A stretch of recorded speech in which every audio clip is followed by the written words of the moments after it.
we know what was inside the upper portion of the bridge superstructure of the original Starship Enterprise. It was the bridge, obviously. But what was inside the lower portion, the lower superstructure? In Star Trek the Motion Picture, there is a moment in which we see an image on screen.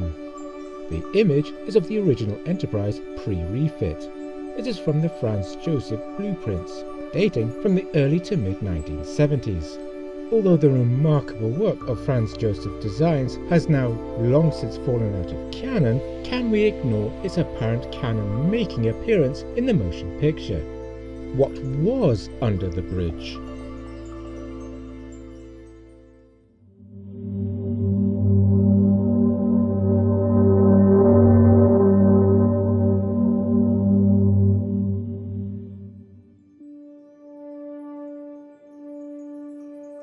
I have in the past questioned certain aspects of those Franz Joseph Enterprise blueprints.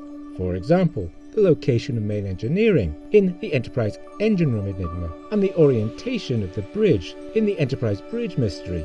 The latter is the most watched video on this channel, which is somewhat embarrassing for me as I don't consider it to be a particularly good video. But that's life. In this video, we will turn a critical eye over what the published blueprints claim lie within the lower bridge superstructure, which include a few rather curious features.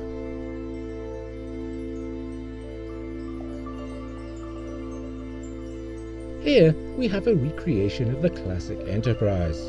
The sharp-eyed will notice that the windows on the lower superstructure are presented here lower than on the real thing. This reflects the Franz Joseph proposed interior, and the windows are on Deck 3. The blueprints give us laboratories on Decks 2 and 3. Squeezed into the deck under the bridge, Deck 2, are clockwise a laboratory devoted to high energy and spaces for geology, ion study, the office of the science officer, biology and chemistry. Deck 3 gives us a botany laboratory, a general utility room and a large physics laboratory with a high bay which dominates the aft portion of this design. Further round we get cosmology, special studies, and at the front of this deck is a photon torpedo bank. The location of the briefing room is a very curious feature. It is shown on Deck 4 and in the centre. This is in spite of its curving walls in Star Trek, which suggest its real location is firmly in the saucer. Surrounding the briefing room is a ring of junior officers' quarters, and beyond them are fresh water tanks.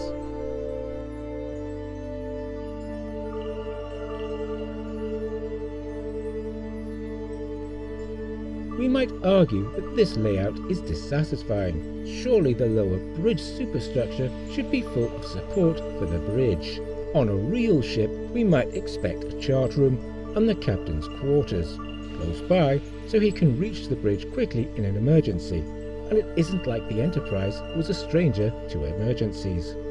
There ought to also be a great deal more structural support for the bridge module.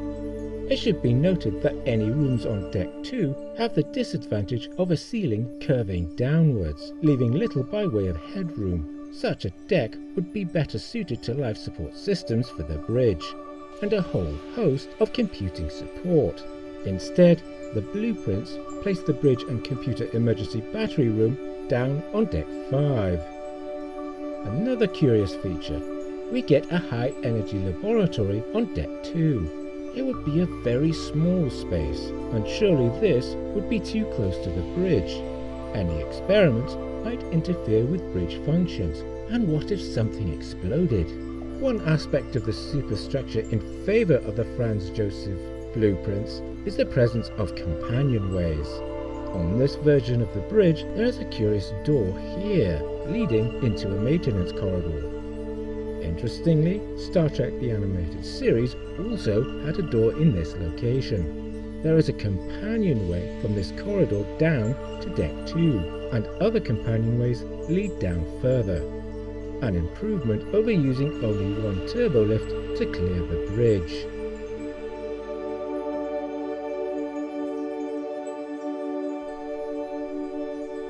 So, is the image Canon? Well, in spite of our arguments here, it does appear on screen, and if it appears on screen, then it must be canonical. But wait, there is that curious extra door on the bridge.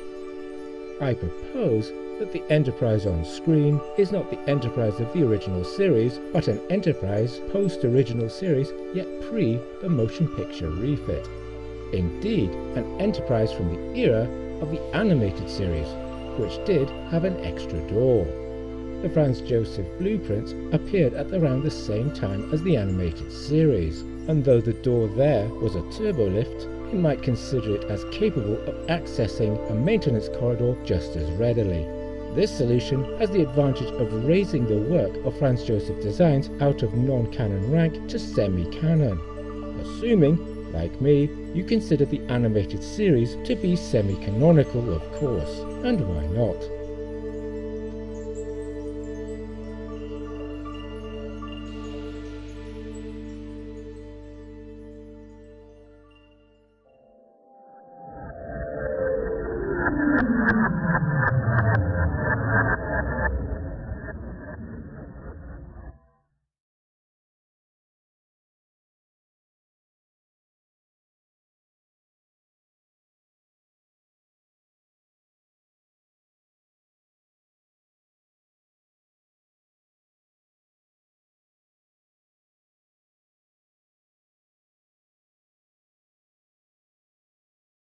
What was under the bridge? Don't say water.